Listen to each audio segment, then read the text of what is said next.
সুপ্রিয় দর্শক, স্বাগত জানাচ্ছি অর্থ বাংলা নিবেদিত ও এনআরবি ইসলামী লাইফ ইন্স্যুরেন্স পিএলসি এবং জেনিথ লাইফ ইন্স্যুরেন্স পিএলসি সহ নিবেদিত সম্ভাবনার বাংলাদেশ অনুষ্ঠানে।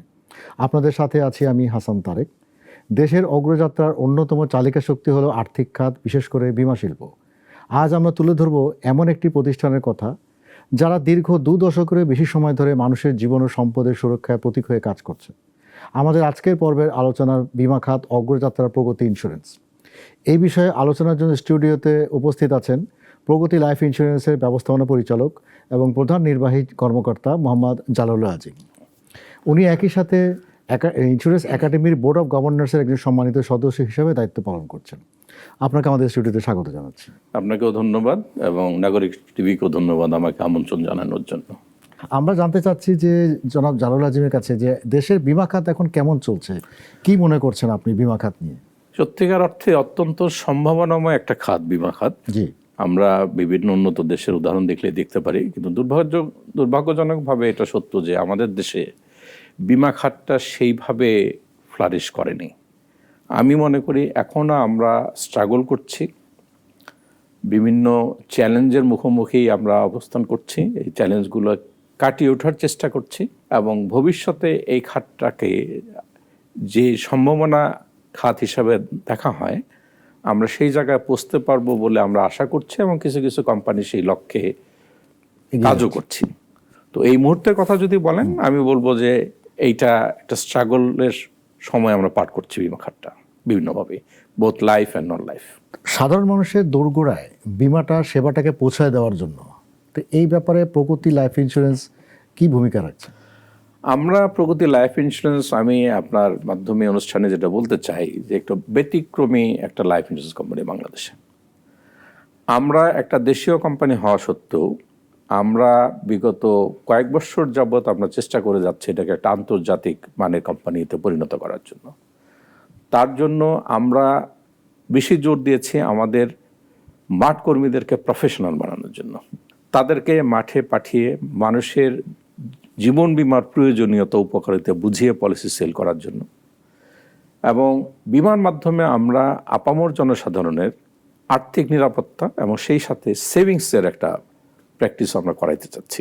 পাশাপাশি আমরা ডিজিটাল প্রযুক্তি শুরু করেছি, অনলাইন পলিসি সেল করার মাধ্যমে, অনলাইনের মাধ্যমে প্রেজেন্টেশন করে গ্রাহককে বোঝানোর জন্য। আমরা কর্পোরেট লেভেলেও একটা বড় ধরনের ভূমিকা রাখছি। আমরা প্রগতি লাইফ ইন্স্যুরেন্স বাংলাদেশের কর্পোরেট মেইনলি যেটা group life and group health যেটা আমরা মিন করি, সেখানেও একটা বড় ধরনের ভূমিকা আমরা পালন করছি।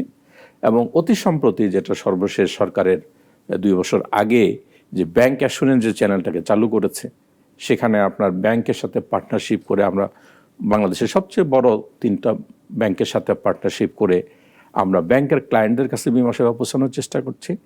পাশাপাশি আপনি জানেন যে আমাদের রেগুলেটরি বডি সর্বশেষ আরেকটা পারমিশন দিয়েছে, রেগুলেটরি স্যান্ডবক্স, অর্থাৎ আইটি বেসড কোম্পানিগুলোকে এই ইন্স্যুরেন্স কোম্পানিগুলোর সাথে পার্টনারশিপ করে জনগণের কাছে ডিজিটালি ইন্স্যুরেন্স পৌঁছায় দেওয়ার জন্য। তো আমরা সবগুলোই চ্যানেল নিয়ে আমরা কাজ করছি মানুষের কাছে পৌঁছানোর জন্য। তো ব্যাংক ইন্স্যুরেন্স যে আপনারা যেটা চুক্তিগুলো করেছেন, তো ব্যাংক ইন্স্যুরেন্সটা কিভাবে আপনারা এখন জনগণের যে সেবাটা দিচ্ছেন এটার একটু যদি। ব্যাংক ইন্স্যুরেন্সের যে মডেলটা শুরু হয়েছে সেখানে একটা লিমিটেড মডেলে চালু হয়েছে বাংলাদেশে, বিদেশে তো বহু আগে থেকেই শুরু করা ছিল। এখন আমরা যেটা করছি, ব্যাংকে যারা এক্সিস্টিং ক্লায়েন্ট তাদের কাছে বিমাটা উপস্থাপনা করার জন্য এখানে আমরা ব্যাংকের যারা কর্মকর্তা কর্মচারী আছেন তাদের মাধ্যমে তাদের গ্রাহকের কাছে ব্যাংকিং সেবার পাশাপাশি একই ছাদের নিচে তাকে এই বিমার সুবিধাটা তার সামনে উপস্থাপনা করছি। যদি আমরা ট্র্যাডিশনাল প্রোডাক্টই করছি এখনও, বাট পাশাপাশি আছে যে আমরা ব্যাংকের স্পেসিফিক এই ক্লায়েন্টের জন্য কোন ধরনের প্রোডাক্টগুলো বেশি চাহিদা আছে সেগুলোকে আমরা ডিজাইন করে তার সামনে উপস্থাপনা করছি। এখানে একটা সুবিধা হচ্ছে যে ব্যাংকের গ্রাহকদের আমরা যে ব্যাংকগুলোর সাথে করেছি, যেমন Dutch Bangla bank, BRAC bank, mutual trust bank, এই ব্যাংকগুলোর প্রতি কিন্তু মানুষের আস্থা আছে। এই ব্যাংকগুলো আবার আমাদের সাথে পার্টনারশিপ করেছে, আমাদের প্রগতি লাইফেরও একটা আস্থা আছে আমাদের দেশে যে আমরা গ্রাহক দাবি পরিশোধ করি।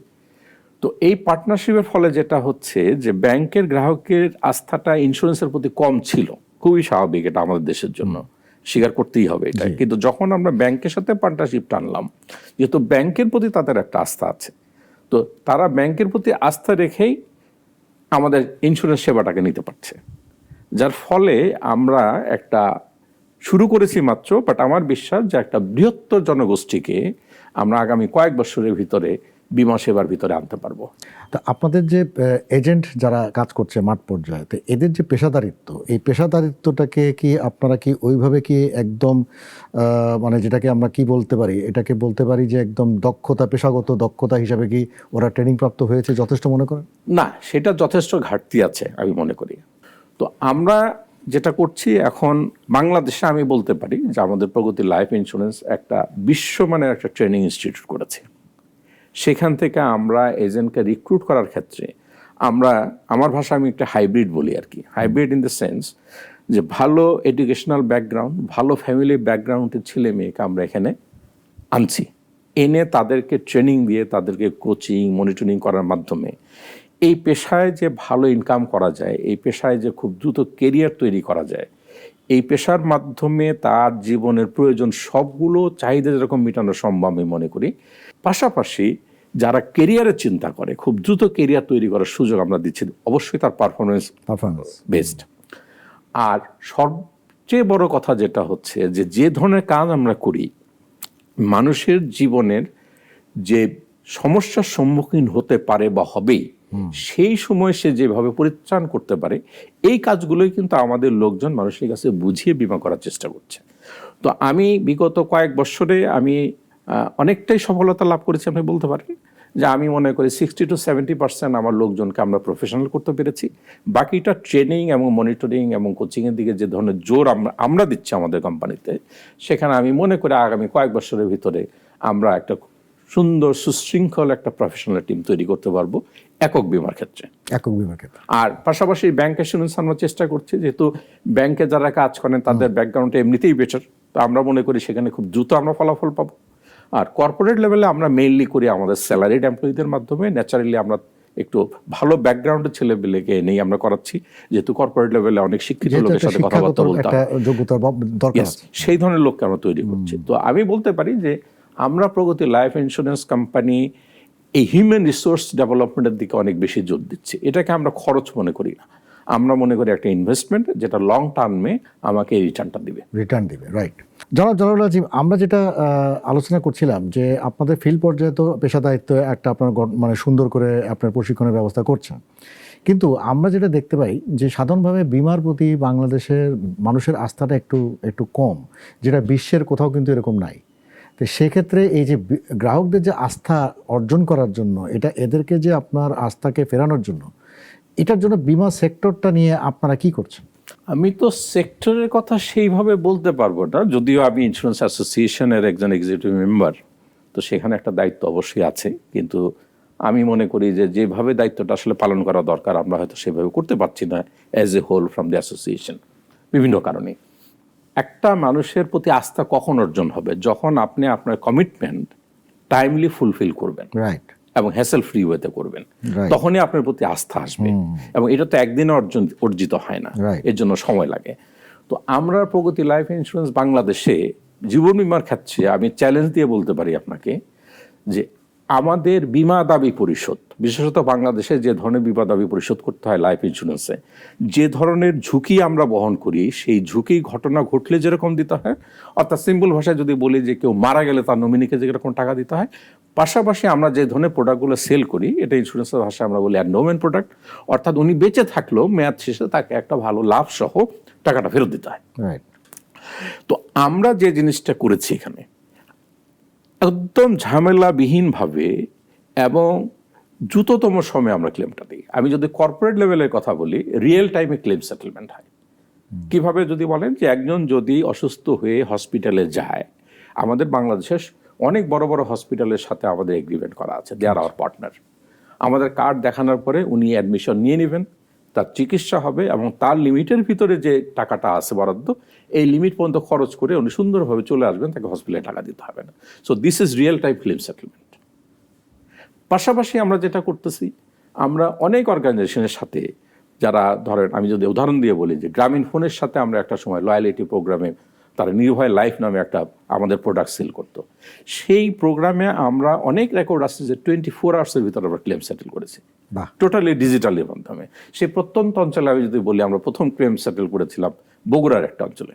সেখানে মারা যাওয়ার পরে আমরা স্থানীয় গ্রামীণ ফোনের অফিস থেকে লোক পাঠিয়ে শিওর হয়েছি, ডেথ সার্টিফিকেট স্ক্যান করে পাঠিয়ে দিচ্ছে আমার এখানে।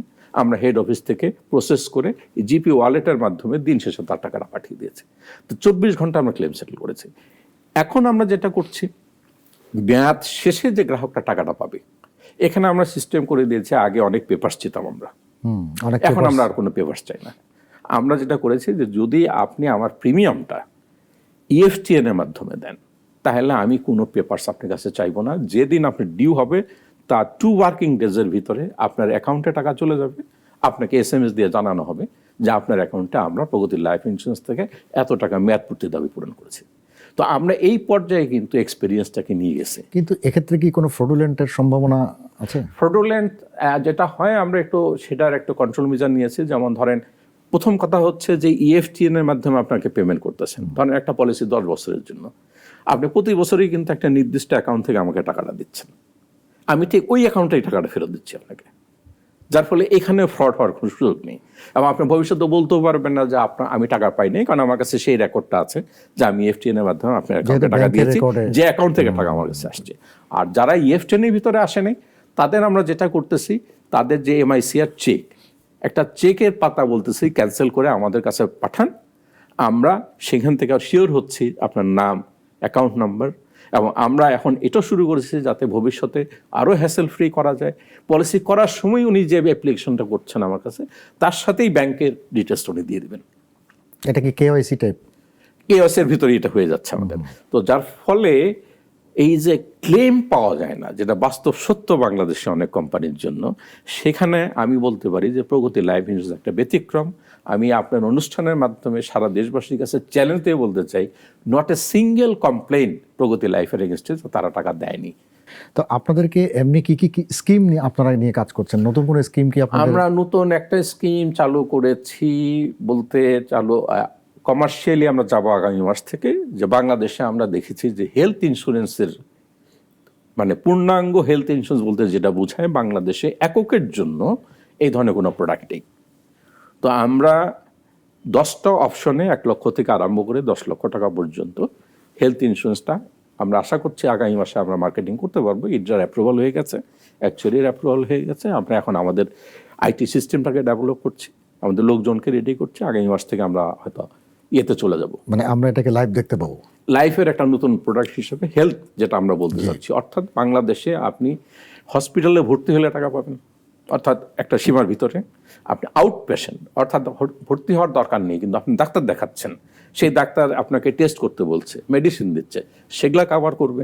ইমার্জেন্সি আপনার থাকতে হচ্ছে না ভর্তিলা, হঠাৎ করে আপনার বুকে ব্যথা হলো, আপনি ইমার্জেন্সিতে গেলেন, 2-3 ঘন্টা ট্রিটমেন্ট করে আপনাকে বাসায় চলে আসলেন, কয়েক হাজার টাকা বিল দিতে হলো, সেইটা আমরা কভার করবো।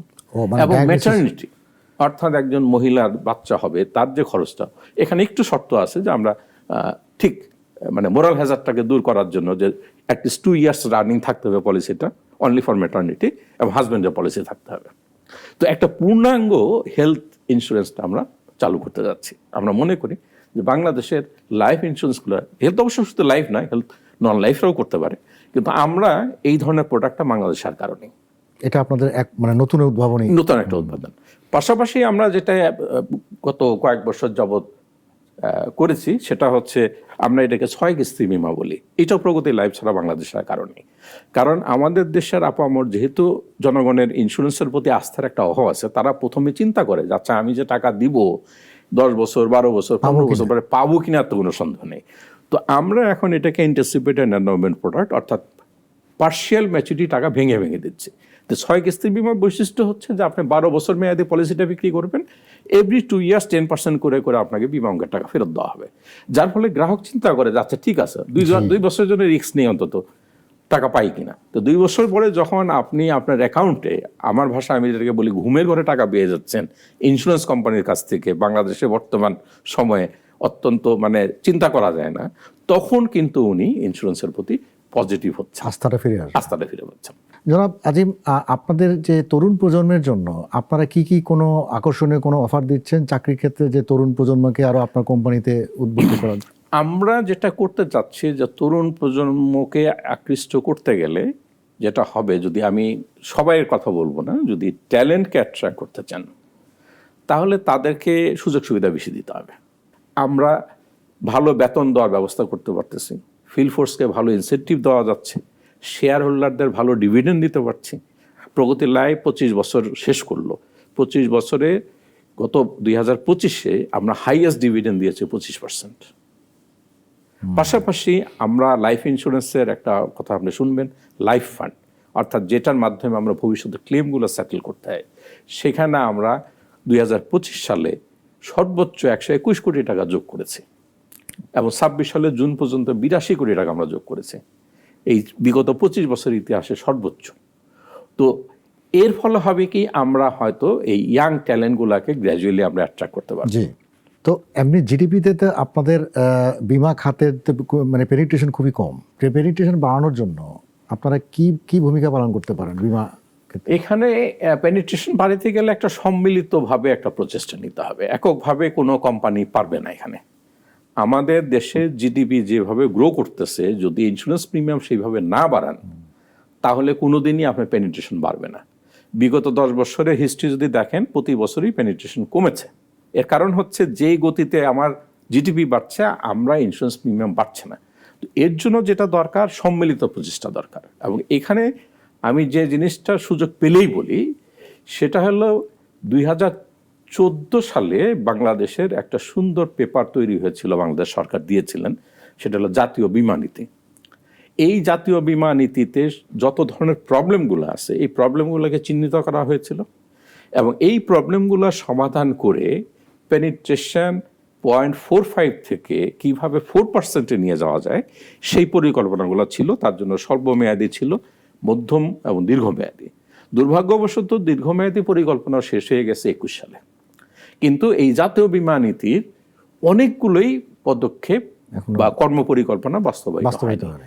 আমি মনে করি যে সরকারের প্রভাব থেকে ইন্স্যুরেন্স যারা আমাদের রেগুলেট করছেন, ইডরা, ইন্স্যুরেন্স অ্যাসোসিয়েশন এবং ইন্স্যুরেন্স কোম্পানিগুলো সম্মিলিতভাবে এই জাতীয় বীমা নীতিটাকে আবার রিভিজিট করা দরকার। নতুন করে আরেকটা জাতীয় বীমা নীতি তৈরি করে এইটা যাতে সঠিকভাবে বাস্তবায়িত করা যায়, তাহলেই সম্ভব। এককভাবে কোনো কোম্পানি আপনি পেনিট্রেশন বাড়াইতে পারবে না। এখানে অনেকগুলো ফ্যাক্টর জড়িত আছে। আপনাকে নতুন প্রোডাক্ট লাগবে, আপনাকে নতুন ডিস্ট্রিবিউশন চ্যানেল লাগবে, এই আমাদের এক্সিস্টিং এজেন্সি ফোর্সগুলোকে আরও বেশি প্রফেশনাল করতে হবে, সরকারের তরফ থেকে অনেক সেক্টরকে বিমা বাধ্যতামূলক করতে হবে, ক্লেম সেটেলমেন্টটা তড়িৎ গতিতে করতে হবে যাতে মানুষের আস্থা ফিরে আসে, অনেক প্রচারণা চালাইতে হবে। বাংলাদেশে এই বিমা খাত অনেক বড় একটা সেক্টর, কিন্তু বাংলাদেশে বিমা সম্পর্কে লেখাপড়া করার মতো জায়গা নেই।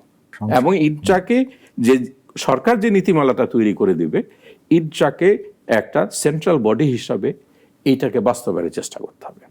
তো আমি মনে করি জাতীয় বীমা নীতিটাকে রিভিজিট করে এখানে আবার নতুন করে প্ল্যান প্রোগ্রাম করে সেটাকে স্ট্রিক্টলি বাস্তবায়ন যদি করা হয়, তাহলেই আপনি পেনিট্রেশন বাড়াইতে পারবেন, আদারওয়াইজ সম্ভব। ইমপ্লিমেন্টেশনটা নাই, ইমপ্লিমেন্টেশন নাই। যে কারণে আমি বললাম যে 14 সালেরটা 21 সালে শেষ হয়ে গেছে, কিন্তু 50% ইমপ্লিমেন্টেশন হয়নি। কিন্তু যদি পুরোপুরি ইমপ্লিমেন্টেশন হতো, আমি বলতে পারি অন্তত পেনিট্রেশন 4% না হোক 2%-এ যেতে পারতো। ধন্যবাদ জনাব জালাল আজিম, আমাদেরকে মূল্যবান সময় দেওয়ার জন্য আমাদের স্টুডিওতে এসে।